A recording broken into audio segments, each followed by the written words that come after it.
Have you ever seen a child react like this? Hey, no, give me the iPad. After a phone or tablet was taken away from them? What? What's gonna happen? What's gonna happen? Because we just investigated this trend. Mommy, what? Mommy. Oh, not right now. Mama, will bring the iPad back later, okay? And the results are disturbing.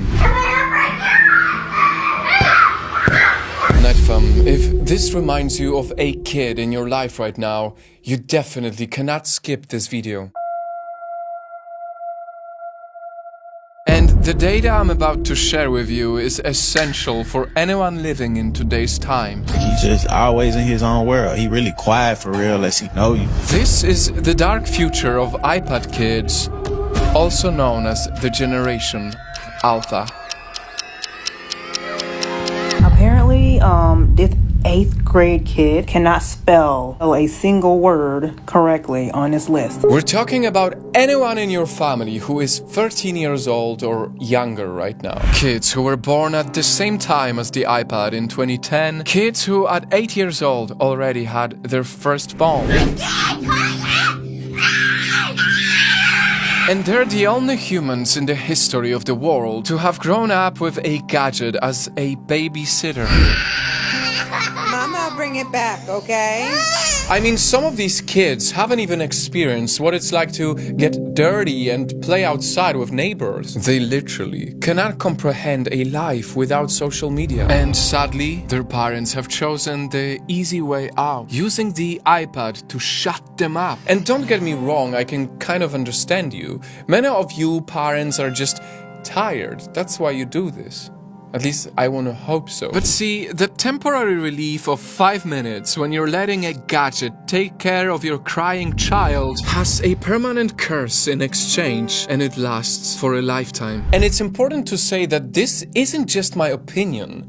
This is data. Just recently, school teachers came out saying these iPad-raised kids are doing really bad. Teachers who have taught their entire lives are just up and quitting their jobs now because they can't handle these kids anymore. The iPad kids are out of control. They can easily tap on touch screens, but cannot do basic things like reading or writing. They quite literally don't have the muscles built in their hands to write properly or have the stamina to write because these kids weren't using their hands enough as children. They tend to also get lower scores on language and critical thinking. And sure, they know how to navigate digital apps, but in exchange, they are years late in their education. I teach 7th grade, they are still performing on the 4th grade level. Are you joking right now? And these are future leaders, our future doctors, our future nurses, our future... Please. And because many of them were pretty much raised by an emotionless gadget that doesn't care about them, they're growing up to be, well, the same way. Having to teach and work with you guys as children has been the most traumatic experience of my life. They don't respect any authority. You ask them, can you stand in your designated spot? They're telling you no and shut up. They're throwing things at each other. For more data, if your child is getting more than 2 hours of screen time daily, a long-term study has showed that they are likely to have emotional, social, and attention problems. Kids cannot read. They cannot write. They are ill-mannered. Since looking at the screen for a long time limits children's ability to read faces, they get a harder time learning social skills and even empathy. Which leads to kids who might act like this.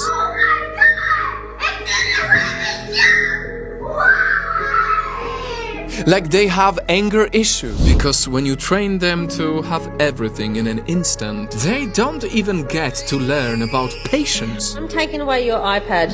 No. Give me the iPad. They don't even get a chance to be challenged or learn how to cope with difficult feelings. Okay. Alright. They detach and disconnect. Well, then you can read and And it is so heartbreaking that all of this wrong exposure is happening at such a crucial age. Because, for even more data, at the early age of 5. Up to 90% of a child's brain has already developed, meaning whatever their brain learns within this period will lay the foundation of how they will be as an adult. Look, there's your books down there. You wanna read a book with Dad? You want an iPad? And guys, the reason why this is so urgent is because when it's too late to catch up on all these things because your child or your sibling or whoever was too busy only watching the screen, scientifically, it might be too late to revive them later on in their life. But I take a closer look and she's playing a YouTube short and the mom looks pissed, like she is totally out of it. Only time will tell how bad it could get. But given the alarming data in 2017 that nearly 80% of children have access to a tablet and that 1 out of 4 preschool-age kids has a digital device, we might be raising an entire generation of future adults who will not know how to innovate because they rarely played with toys that sparked their imagination. They probably have no imagination because their brain hasn't actually been forced to come up with any original thought. Who are more short-sighted than ever, ironically more connected but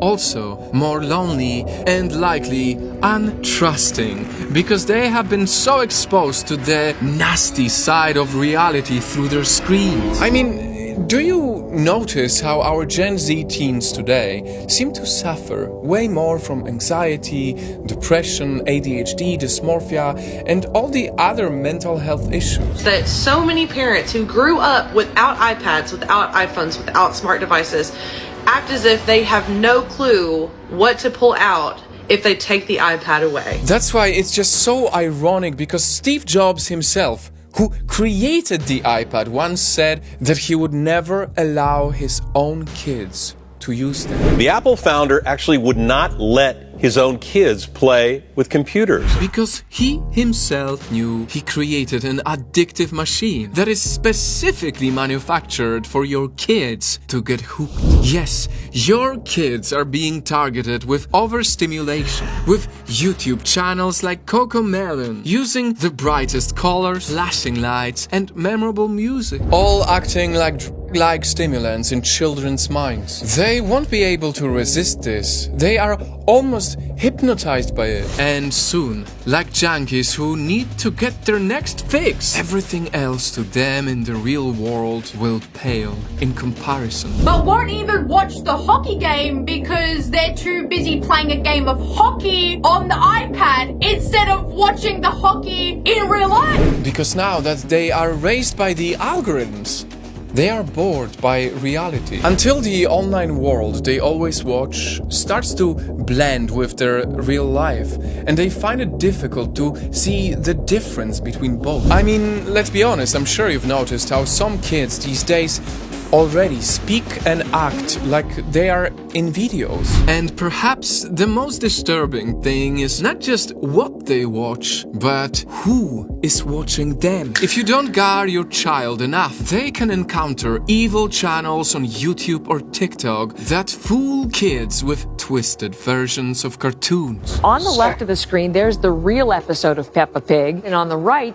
that fake that you're talking about, fear, torturous appearance. If you post your kid's face on social media, it can be free for any creep to view and download. And if you don't monitor what music or shows they consume, they will start idolizing questionable people, normalizing horrible things way too soon. You guys' daughters are twerking at 5. 5! Where's the parenting? But, Nightfam, hearing all of these concerning things, is the problem really with the iPad, or is the problem with the parenting? This will be her first iPad, but she had 3 tablets. Currently on the 3rd one right now, because the other 2 broke. But yeah, moms, what do you all think? I might get it for her either way. Because while these future problems are very real, it's also true that these gadgets do help the kids be smarter too. After all, the iPad is only just a tool. It's all about making sure you use the tool and not let the tool use you. Finally, how can you save your kid from this dark future? It's simple. embrace being a parent and let your kid be a kid. When they throw a tantrum, talk to them through it. Don't just give them the tablet to get peace. That's why the iPod's up there on top of that cupboard, so little boys don't get it. Let them go outside and touch grass.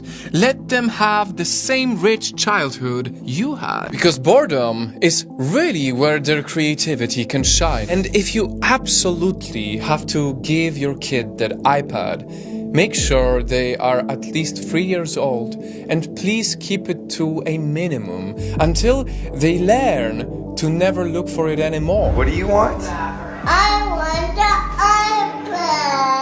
I told you can't have it. Until they finally realize that real life and real experiences will always be way more special. I need everybody else in my generation to promise that we are not going to raise iPad children. Please. Night fam, with an open heart and a genuine interest to make this world a better place, please share this video with your friends and family. If you believe that iPad kids deserve a better future. And if we care enough to make this come true, we should start by giving them a better childhood.